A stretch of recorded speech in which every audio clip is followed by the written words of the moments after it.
que je vais expliquer ça comment. Avoir le Saint-Esprit, enfin, on a deux personnes. Il y a cette personne les deux se sont fait baptiser. Et l'une des deux personnes a reçu le Saint-Esprit, parle en langue. Et puis l'autre, elle s'est faite baptiser également, mais elle ne parle pas en langue, c'est-à-dire, enfin, elle n'a pas reçu le Saint-Esprit. Mais cette personne a des aptitudes, c'est-à-dire vraiment, elle a des visions, Dieu lui parle beaucoup en songe, etc. Et cette personne, je veux dire quoi, la personne qui a reçu le Saint-Esprit se fait souvent aider en fait par cette personne qui n'a pas reçu le Saint-Esprit, qui ne parle pas en langue, mais qui a des songes et qui a des visions. Donc je me demandais, est-ce que c'est, je sais pas comment formuler ma question en fait. Je comprends. Vous comprenez, voilà. Je comprends. Alors, il faut savoir. Et moi, ça me fait stresser parce que moi, je ne parle pas encore en langue. Donc j'ai pas encore donc je veux dire j'ai pas encore reçu le Saint-Esprit. Comme on dit, je parle pas en langue et je sais pas, je me demande pourquoi, je me demande parfois comment faire, et cette complémentarité là, c'est-à-dire certaines choses que j'arrive à faire et l'aide que j'arrive à donner à des personnes qui parlent en langue, qui ont reçu le Saint-Esprit par mes songes, mes rêves. Donc voilà, tu as dit que tu as compris en fait le fond de mon questionnement, ma préoccupation. Donc Alors, voilà. il faut savoir que le Saint-Esprit, on le reçoit comme gage du salut. Ça, c'est une première chose. Le Saint-Esprit, on le reçoit comme gage du salut. Et le Saint-Esprit, on le reçoit aussi comme gage du ministère. En d'autres termes, moi, j'ai le Saint-Esprit comme gage du salut. Et j'ai le Saint-Esprit comme étant don ministériel. C'est deux choses différentes. Maintenant, toi, tu as cru à la parole. Mais qu'est-ce qui te permet de croire à la parole? Ce sont les prémices de l'esprit. Parce que Jésus dit, mes paroles sont esprit et vie.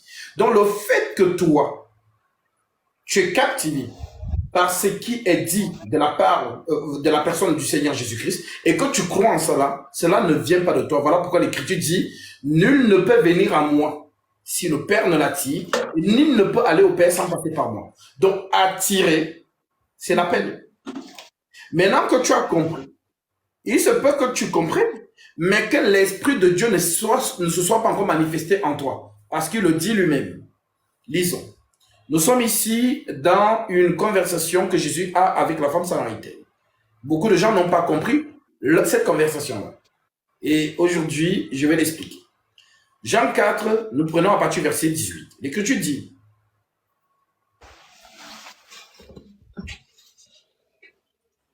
alors, je prends même à partir du verset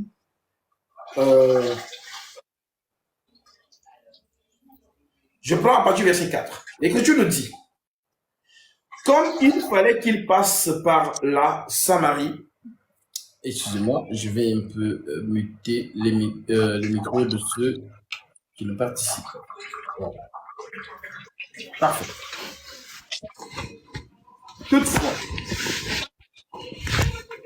comme il fallait qu'il passe par la Samarie, il arriva dans la ville de Samarie, nommée Sichar, près du champ de Jacob, avait donné à Joseph son fils. Là se trouvait le puits de Jacob.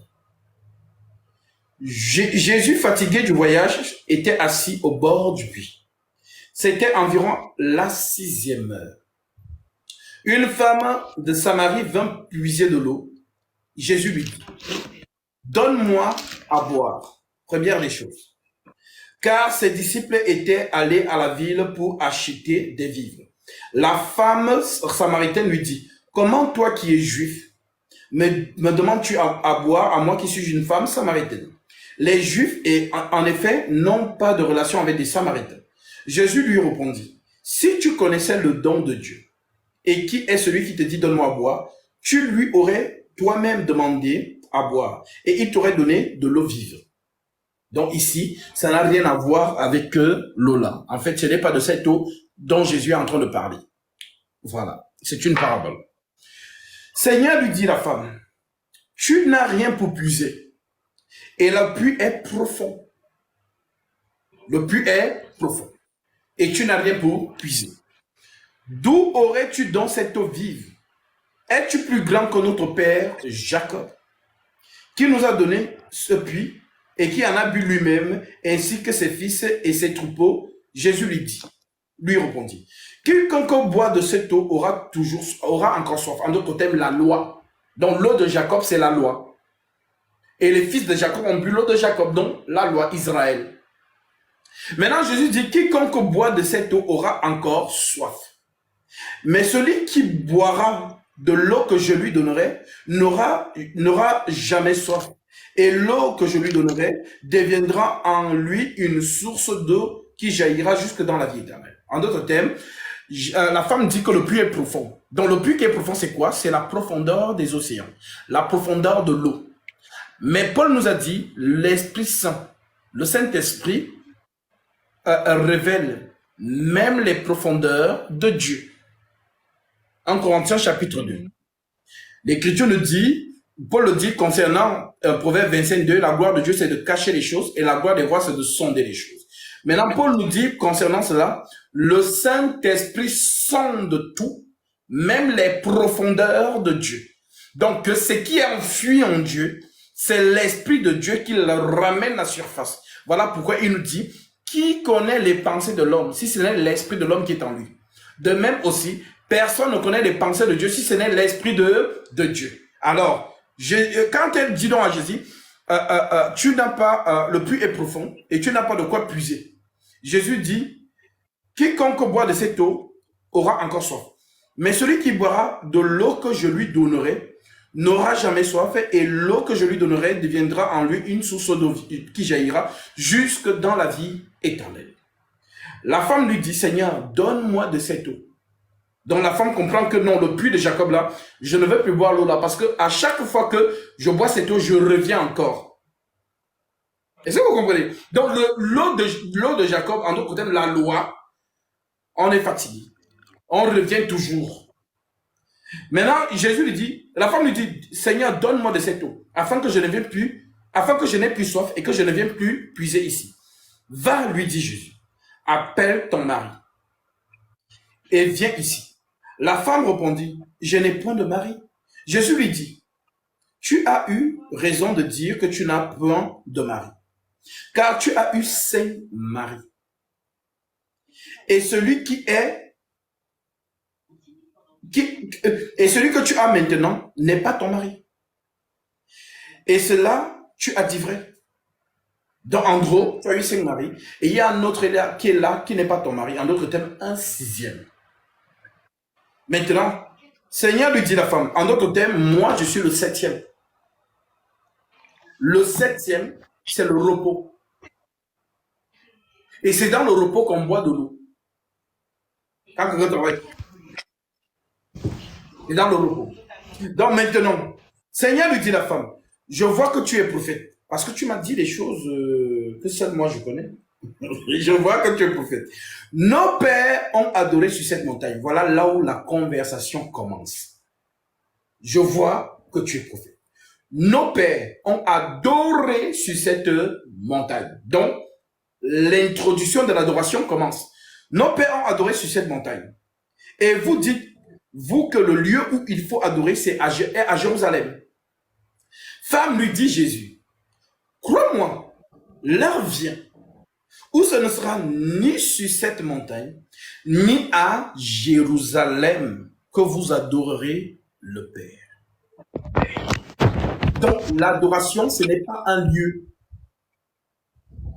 L'adoration, Jésus corrige que ça n'a rien à voir avec un lieu dit.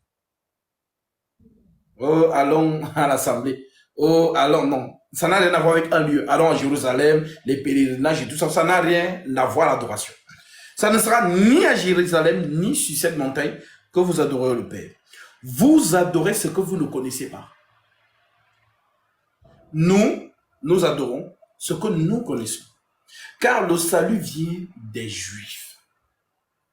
Mais l'heure vient, prophétie, l'heure vient, et elle est déjà venue, où les vrais adorateurs, est-ce qu'il y a des faux adorateurs ou alors des adorateurs seuls? Non, il précise. L'heure vient où les vrais adorateurs adoreront le Père en esprit et en vérité. Car ce sont là les adorateurs que le Père demande. Dieu est esprit. Et il faut que ceux qui l'adorent en esprit et en vérité. C'est très fort. Donc l'adoration n'a rien à voir avec le lieu. L'adoration n'a rien à voir avec les instruments. La guitare, j'adore. Oh non, conseil chrétien, on adore. Non! Jésus a corrigé ça. Mais l'adoration, c'est donc quoi? L'adoration, c'est l'esprit du Père. Donc, pour que tu adores, il faut que l'esprit de Père vienne en toi. Si tu n'as pas l'esprit du Père, tu n'es pas une adoratrice ou un adorateur en esprit et en vérité. Parce que c'est quand tu nais que l'adoration commence. Voilà pourquoi l'enfant, lorsqu'il sort du ventre, c'est quoi qu'on entend en premier? Le cri, le pleur. Mais pourquoi il pleure? D'où vient ce cri? C'est l'oxygène qui est entré en lui. Parce que l'oxygène est un corps étranger qui vient maintenant habiter en lui. Vous savez, dans tout ce qui est obédience occulte, comment on nous appelle dans la franc-maçonnerie? Il faut connaître ces choses. Quel est le nom qu'on nous attribue? Qu'on attribue à l'être humain dans la franc-maçonnerie? Dans la franc-maçonnerie, on nous appelle récipiendaire. Récipiendaire. Donc, tu es un récipiendaire. Donc, s'il n'y a pas l'air en toi, il n'y a pas de vie. Si tu ne nais d'eau et d'esprit, tu ne peux entrer dans le royaume de Dieu. Donc, l'eau et l'esprit, symbole de la naissance. Alors, lorsque cet enfant donc est dans le corps, est relié à sa mère dans le ventre, est-ce que l'enfant la respire? Non. Il est branché. C'est par sa mère qu'il respire. Maintenant, un jour, il sera déconnecté de la matrix. Et il faudra qu'il respire autonomement. Sans le cordon de sa mère. Voilà donc pourquoi, lorsqu'il sort du ventre, l'oxygène de l'air vient donc entrer. Et là, il pleure. Mien! Qui pleure? C'est l'oxygène qui atteste la vie dans ce récipient. Donc, l'oxygène qui régit la vie dans la planète, donc pour vivre sur cette terre, il faut l'oxygène. S'il n'y a pas d'oxygène, il n'y a pas de vie. Donc, ce qui valide ta naissance, c'est l'oxygène. Si l'oxygène ne vient pas entrer, tu es déclaré cliniquement mort-né. Il y a des femmes qui perdent les os. L'enfant sort du ventre, elle perd le sang, mais l'enfant ne pleure pas. Alors les sages-femmes sont inquiètes, elles sont agitées. On renverse l'enfant, on essaie de frapper ses pieds, on le pince. Ceci pourquoi? Pour que l'oxygène valide la naissance de ce dernier. Donc, s'il ne pleure pas, il n'est pas né. En d'autres termes, il a fait 2 processus, mais le 3e n'a pas validé. Le premier processus, on a dit perte des os. L'eau, la mère perd les os. 2e processus, elle perd le sang. Ça veut dire que l'enfant est en marche, il est en train de se déplacer. Maintenant, lorsqu'il sort complètement du ventre, l'oxygène de l'air vient témoigner. Il est vivant, je le valide. Il est vivant. Maintenant, si l'oxygène de l'air ne vient pas valider, il est déclaré mort-né. Alors, si tu as donc compris le principe naturel de la chose, Jésus dit à Nicodème, c'est pareil. Si tu ne nais d'eau et d'esprit, tu ne peux entrer dans le royaume des cieux. Maintenant, pourquoi tu entres dans le royaume des cieux? Il faut que quelqu'un aussi te donne la vie. Comme quand tu es venu sur terre, c'est une femme qui t'a donné la vie. Et cette femme, pendant qu'elle est en train de t'expulser, on dit qu'elle crie, elle pleure. On appelle ça les douleurs de l'enfantement. Maintenant, de Jésus, on nous dit aussi que il souffrait les douleurs de l'enfantement. Donc, en réalité, à la croix, c'était quoi? Pour ceux qui ont l'esprit de la prophétie, à la croix, c'était une femme qui donnait la vie. Parce que c'est une femme qui te donne la vie dans le monde. Maintenant, dans la sphère spirituelle, c'est une femme qui te donne aussi la vie. Maintenant, Jésus dit, la loi, les psaumes et les prophètes n'ont parlé que de moi. Donc, toute la création ne parle que de l'Esprit suprême, dans moi. C'est moi qui donne la vie. Donc, l'origine de l'homme vient de l'Esprit. L'origine de la femme vient de l'homme. Donc, le premier à donner la vie, ce n'était pas une femme, c'était un homme, Adam. Le Seigneur donne une torpeur sur lui. Il dort, on prélève sa côte et on façonne une femme. Donc la femme vient d'où? Elle vient de l'homme. Alors comme c'est l'homme le premier à donner naissance à la femme, c'est aussi le même homme qu'on retrouve à la croix, qui doit maintenant faire sortir ce qu'on appelle l'église, son corps. Voilà pourquoi le jour où il est à la croix, lorsqu'on pique le côté, c'est le symbole de la vie, l'eau et le sang qui ont jailli. Maintenant, il n'y a que deux symboles qui ont jailli, l'eau et le sang. Où est le troisième qui valide la vie? C'est le troisième qui se manifeste dans Acte 2, le jour de la Pentecôte. L'Esprit Saint vient. Et à ce moment-là, on parle de la naissance de l'Église. Maintenant, quel est le verset qui le dit? 1 Jean chapitre 5, verset 7. L'Écriture dit, 1 Jean chapitre 5, verset 7. L'Écriture dit, car il y en a 3 qui rendent témoignage. Jusqu'à aujourd'hui, je vous dis qu'il y a des gens qui n'ont pas ce mystère. Car il y en a 3 qui rendent témoignage. Ah, c'est le Père, le Fils, le Saint-Esprit, toto spirituel. Non, c'est pas ça. Les 3 qui rendent témoignage, c'est ce que la femme fait naturellement. Lorsqu'elle est dans... Il y a des femmes, peut-être il y a certaines femmes qui m'écoutent, elles sont enceintes. Ou bien certaines qui ont déjà porté la grossesse, peuvent vous expliquer ça. C'est aujourd'hui qu'elles vont comprendre ce mystère. Elle ne savait pas que tout ce qu'elle faisait là, elle accomplissait l'écriture. Donc, les 3 qui rendent témoignage là. Car il y en a 3 qui rendent témoignage. L'esprit, l'eau et le sang. Et les 3 sont d'accord. S'ils ne sont pas d'accord, tu n'es pas en vie. Voilà pourquoi la vie du chrétien, premier processus, croire, repentir. Deuxième processus, prendre son baptême pour le pardon de ses péchés. Et troisième, l'obtention de l'Esprit Saint. Et c'est l'Esprit Saint qui valide que tu es né. Voilà pourquoi Simon le magicien, il a cru. Il a été baptisé pour le pardon de ses péchés. Mais quand il fallait recevoir le Saint-Esprit n'est pas venu sur lui. Donc il n'est pas né. Donc nous vous prêchons. Vous croyez. Nous vous mettons dans l'eau. Mais celui qui sait que celle ou celui que tu es en train de mettre dans l'eau là, c'est mon enfant, c'est lui-même qui va faire descendre son esprit sur toi. Cela ne dépend pas de l'homme. C'est pas parce que je vais imposer les mains sur toi que l'esprit... Non, c'est Jésus qui connaît tous ses enfants.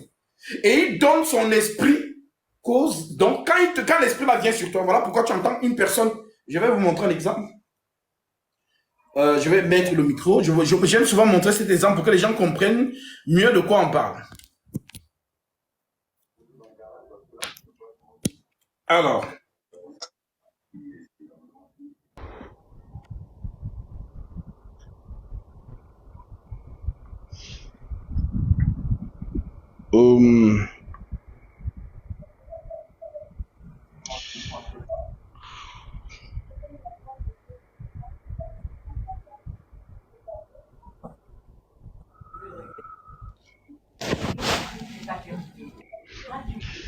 Excuse-moi, le temps de trouver la vidéo, c'est bon.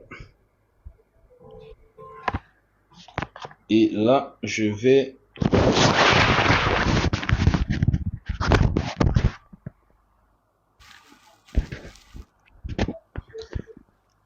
Est-ce que c'est bon? Est-ce que vous entendez? Oui.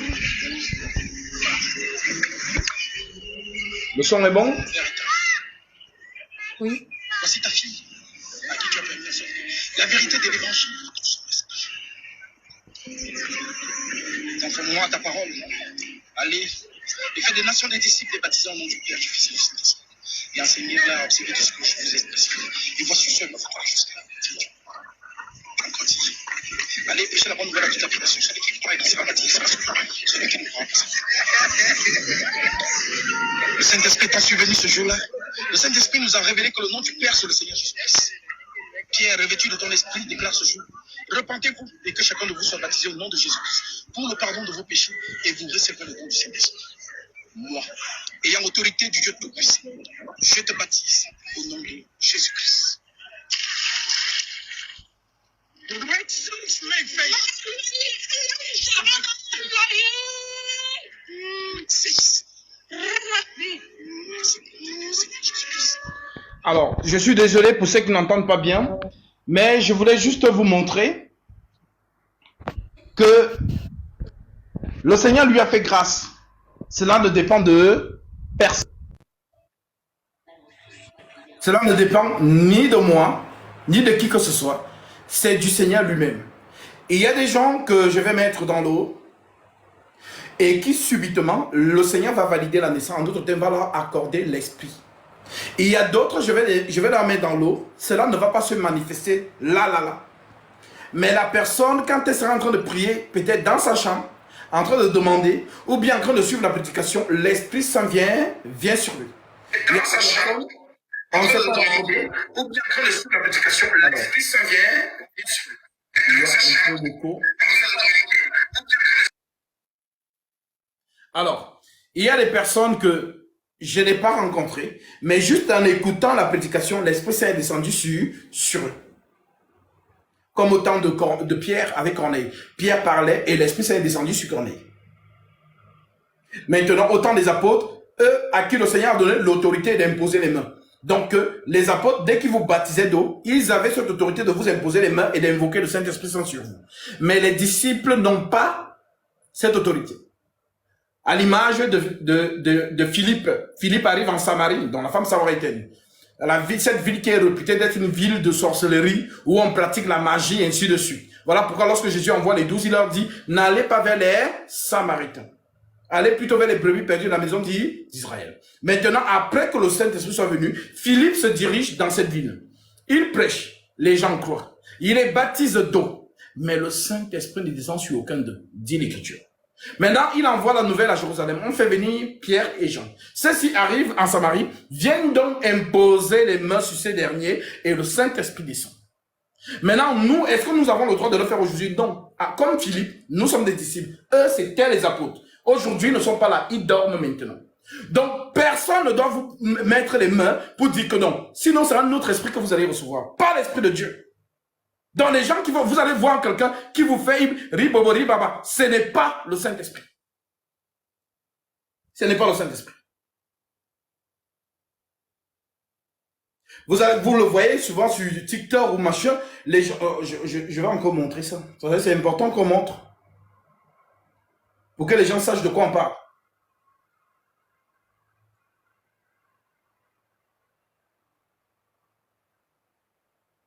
Alors.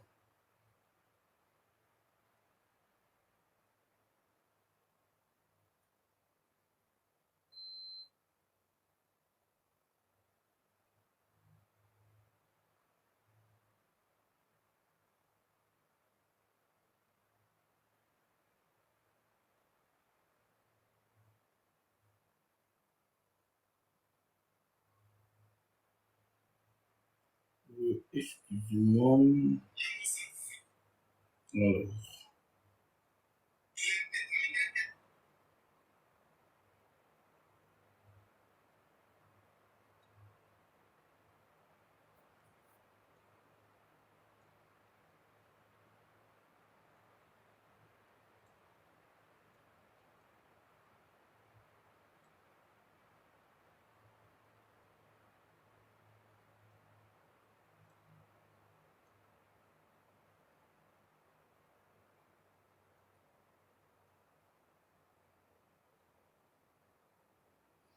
Alors, c'est bon.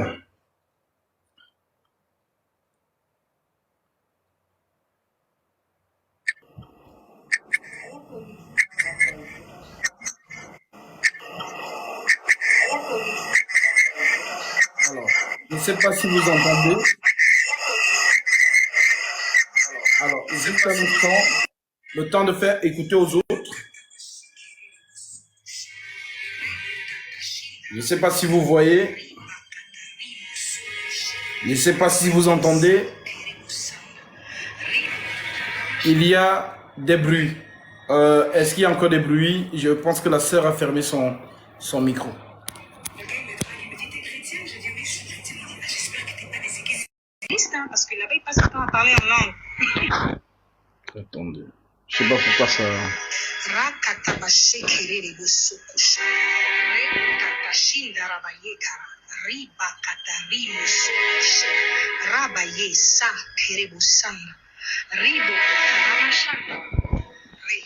Je ne sais pas si...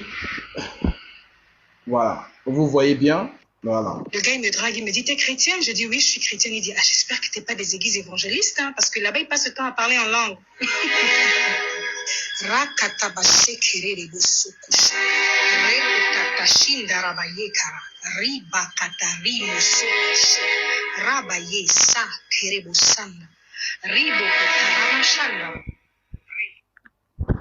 Si vous entendez quelqu'un parler ainsi, ce n'est pas le Saint-Esprit.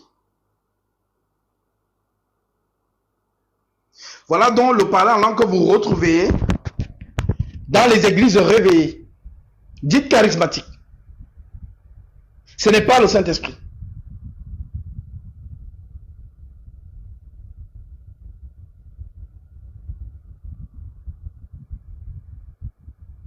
Ce n'est pas le Saint-Esprit. Maintenant, tout le monde reprend ça. Voilà. Il me dit, t'es chrétienne? Je dis, oui, je suis chrétienne. Il dit, ah, j'espère que t'es pas des églises évangélistes, hein, parce que là-bas, il passe le temps à parler en langue.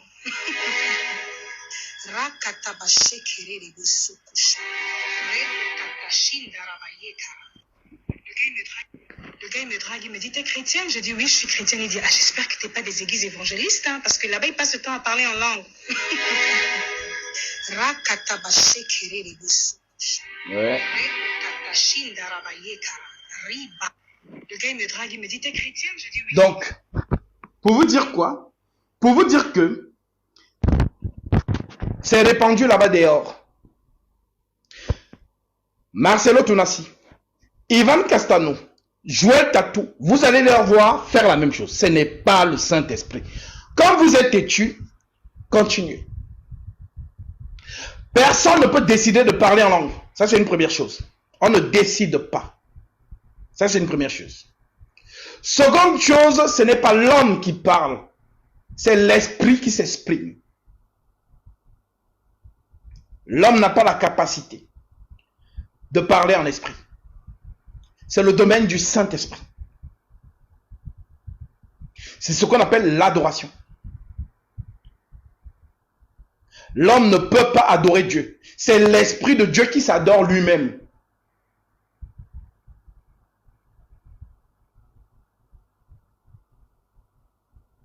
On ne force pas. Si tu n'as pas encore reçu le Saint-Esprit, prie. Jésus l'a dit. Vous qui êtes méchants et qui savez donner de bonnes choses à vos enfants, à combien plus forte raison le Père Céleste ne donnerait-il pas son Saint-Esprit à ceux qui le lui demandent?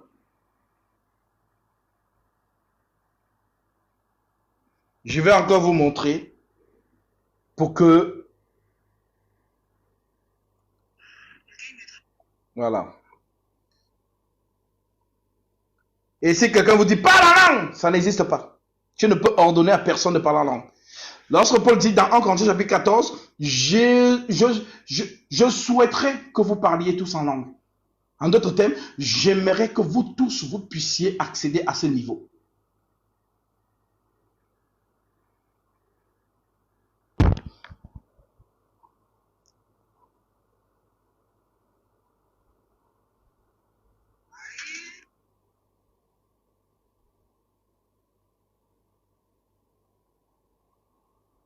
Donc, permettez-moi de remontrer cela.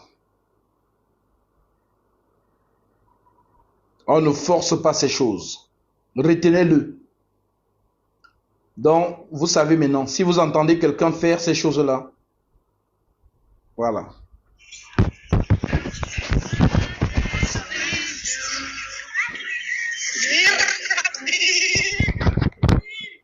Voilà, c'est le Saint-Esprit seul, voilà, qui le fait. Aucun homme n'a la capacité de le faire.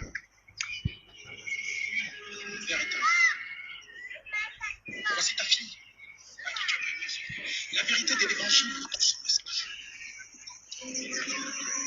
Conformément à ta parole, Je ne sais pas si vous voyez bien. faites des nations des disciples et baptisés au nom du Père, du Fils et du Saint-Esprit. Et enseignez-la à observer tout ce que je vous ai prescrit. Et voici seul votre toi jusqu'à la fin. Encore dit, allez prêcher la bonne nouvelle à toute la création. Celui qui croit et qui sera baptisé sera sauvé. Celui qui ne croit pas. Le Saint-Esprit étant survenu ce jour-là, le Saint-Esprit nous a révélé que le nom du Père, c'est le Seigneur Jésus-Christ. Pierre, revêtu de ton esprit, déclare ce jour: repentez-vous et que chacun de vous soit baptisé au nom de Jésus-Christ pour le pardon de vos péchés et vous recevrez le don du Saint-Esprit. Moi, ayant autorité du Dieu Tout-Puissant, je te baptise au nom de Jésus-Christ.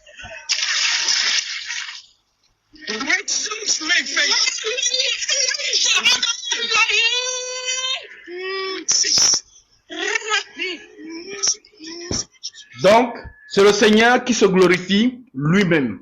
Ce n'est pas du domaine de l'homme. Tu ne peux pas les déclencher quand tu veux. Voilà.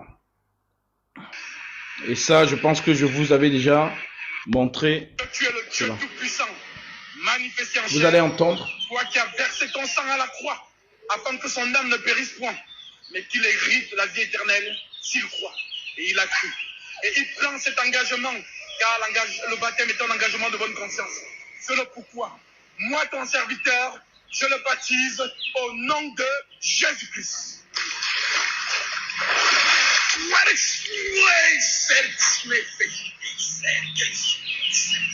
Donc, ça n'a rien à voir avec les ribobori, ribaba, rantambaraga, tout ce que les gens là inventent. Certains même font les cours, notamment Ivan Castano avec les autres qui font les cours de parler en langue. Répétez après moi: ri, ri, ri, ro, ro, ro, ro, bé, bé, bé. Allez, maintenant, faites, mélangeons le tout. Ri, ro, ro, ro, ro, ro, bé, bé, bé. C'est la sorcellerie, ce n'est pas le Saint-Esprit. Voilà. Maintenant, vous le savez. Alors oui, ma sœur, ce que je t'expliquais, c'est que le Seigneur, lorsqu'il prophétise, il dit: les vrais adorateurs adoreront le Père en esprit et en vérité. Alors, pour que le Père atteste la vie en toi, il faut qu'il vienne entrer en toi. Et lorsqu'il vient, il atteste qu'il est là. Voilà pourquoi il se proclame. Maintenant, je donne l'écriture pour que les gens sachent que voici comment les apôtres, en leur temps, les gens recevaient le Saint-Esprit. Si vous n'avez pas reçu le Saint-Esprit comme ça, interrogez-vous. Ou alors continuez à demander dans la prière. Nous lisons ici Acte 19. Acte 19, verset 1. Pendant qu'Apollos était à Corinthe, Paul, après avoir parcouru les hautes provinces de l'Asie, arriva à Éphèse. Ayant rencontré quelques disciples, il leur dit: avez-vous reçu le Saint-Esprit quand vous avez cru? Il répondit: nous n'avons même pas entendu dire qu'il y ait un Saint-Esprit. Donc ils reconnaissent qu'ils n'ont pas le Saint-Esprit. Mais ils ont été baptisés par le baptême de Jean.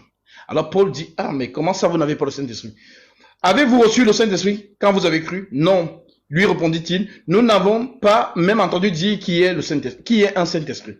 Et Paul dit, de quel baptême avez-vous donc été baptisé? Il répondit: du baptême de Jean. Alors Paul dit: Jean a baptisé du baptême de la repentance, disant au peuple de croire en celui qui venait après lui, c'est-à-dire en Jésus. Sur ces paroles, ils furent baptisés au nom du Seigneur Jésus. Donc Paul leur administre le baptême conformément à la sainte doctrine, au nom de Jésus-Christ. Lorsque Paul a eu imposé les mains, donc Paul, après les avoir sortis de l'eau, il les impose les mains, le Saint-Esprit vint sur eux et ils parlaient en langue et prophétisaient. Est-ce qu'ils ont enseigné quelqu'un? Non. C'est sous l'action de l'Esprit qu'ils prophétisent ou qu'ils parlent en langue. Parler en langue, c'est prophétiser. Prophétiser, c'est parler en langue. Sauf que la différence entre les deux, c'est que celui qui parle en langue dit des mystères, conformément à 1 Timothée 14. Et celui qui prophétise édifie l'Église. Tout le monde l'entend. Il faut bien faire la différence. Maintenant, vous avez vu comment ils ont reçu le Saint-Esprit. Maintenant, allons voir dans Acte 10 aussi. Acte 10, nous sommes ici au verset 44. L'Écriture dit: comme Pierre prononçait encore ces mots, le Saint-Esprit vint sur eux tous, sur tous ceux qui écoutaient la parole.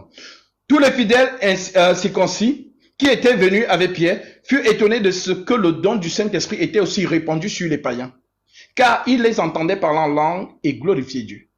Donc c'est ce qui atteste que tu as le Saint-Esprit. On voit. Laisse que l'Esprit descend, il se proclame. Voilà pourquoi on dit, ils étaient étonnés. Donc je reprends en verset 44. Tous les fidèles circoncis qui étaient venus avec Pierre furent étonnés de ce que le don du Saint-Esprit était aussi répandu sur les païens, car ils les entendaient parler en langue et glorifier Dieu. Alors ma sœur, prie. Prie. C'est la prière. Tu as cru au Seigneur Jésus-Christ. Maintenant, tu demandes ton baptême d'eau. Maintenant, il faut que les circonstances arrivent. Prie. Tu peux recevoir le Saint-Esprit avant même que je ne te mette dans l'eau.